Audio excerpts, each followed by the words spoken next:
Hello guys, സുഖമോ ദേവി ഇങ്ങനെ പാറി പറന്ന് പോയി ഇതാ 800ാമത്തെ എപ്പിസോഡാട്ടോ ഇന്ന് വരാൻ പോകുന്നത്. ഒരു രക്ഷയില്ല. നമ്മുടെ ഫ്ലവേഴ്സ് ടിവിയുടെ ആ ഒരു ചരിത്രത്തിൽ തന്നെ ഇത്രയും വിജയിച്ച ഒരു പരമ്പര ഉണ്ടായിട്ടില്ല എന്ന് വേണമെങ്കിൽ പറയാം. ബാക്കി ഏതൊക്കെ പരമ്പരകൾ വന്നിട്ടുണ്ടോ ഒന്നും, അല്ലെങ്കിൽ അതൊക്കെ പകുതിക്ക് വെച്ച് നിർത്തി പോകേണ്ടി വന്നിട്ടുണ്ട്. ഇത്രയും എപ്പിസോഡ് ഓടിയ ഒരു പരമ്പരയും ഉണ്ടായിട്ടില്ല. പിന്നെ ഉള്ളത് സിറ്റ്കോം പരിപാടി നമ്മുടെ ഉപ്പും മുളകുമാണ്. അതിനെ വെട്ടിക്കാൻ ഒന്നിനും പറ്റില്ല. എന്നാലും ഇപ്പോൾ 800ാം എപ്പിസോഡിൽ വന്ന് നിൽക്കുകയാട്ടോ. എത്തി നിൽക്കുമ്പോൾ നമ്മുടെ ദേവികയാണെങ്കിലോ ഇങ്ങനെ പോരാടി പോരാടി ഇങ്ങനെ തിളച്ചു മറിഞ്ഞുകൊണ്ടേ ഇരിക്കുക അല്ലെ.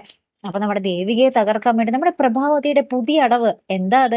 പ്രഭാവതി ആ നേതാവിനെ വിളിച്ചിട്ട് പറയുന്നുണ്ട്, എനിക്ക് മത്സരിക്കാൻ സമ്മതമാണ്, ഞാൻ മത്സരിച്ചാ പോരെ എന്ന് ചോദിക്കുകയാണ്. അപ്പൊ നേതാവ് പ്രത്യേകിച്ചൊന്നും മിണ്ടുന്നില്ലേ, കാരണം ദേവികയെ അത്രയ്ക്കും ജനങ്ങൾ ഏറ്റെടുത്ത് കഴിഞ്ഞു. അപ്പൊ ത്യാഗരാജൻ നമ്മുടെ ചന്ദ്രമതിയോട് പറയുന്നുണ്ട്, ഇപ്പൊ നമ്മുടെ ദേവികയെ കേരളക്കരയിലാകെ മൂന്നേ പേരെ വെറുക്കുന്നേ, അത് പ്രഭാവതിയും നന്ദനും രജനിയുമാണ്. ബാക്കി എല്ലാവരും ദേവികയെ അത്രമേൽ സ്നേഹിക്കുന്നവരാണ് എന്ന് നമ്മുടെ ത്യാഗരാജൻ ചന്ദ്രമതിയോട് പറയുന്നുണ്ട്.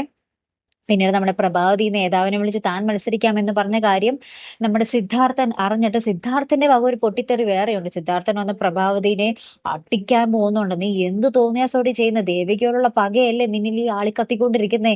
ഇനി ഇമാതിരി ചെറ്റത്തരം നിന്റെ ഭാഗത്ത് നിന്ന് വന്നു എന്ന് അറിഞ്ഞാൽ ഞാൻ എങ്ങനെയായിരിക്കും പ്രതികരിക്കാൻ പോകുന്നതെന്ന് പറയാൻ പറ്റില്ല എന്നൊക്കെ പറഞ്ഞ് നമ്മുടെ പ്രഭാവതിക്ക് നേരെ നമ്മുടെ സിദ്ധാർത്ഥൻ ഇങ്ങനെ ടക്കേ എന്ന് പൊട്ടിത്തെറിക്കുന്നുണ്ട്.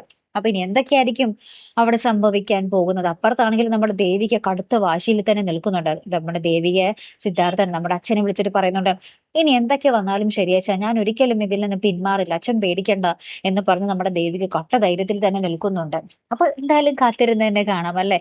ഒരു പൊടിപൂരം എപ്പിസോഡാട്ടോ വരാൻ പോകുന്നത്. നമുക്ക് നോക്കാം. അപ്പൊ അടുത്തൊരു വീഡിയോ വരുന്നത് വരയ്ക്കും. Here am the Malayali signing of.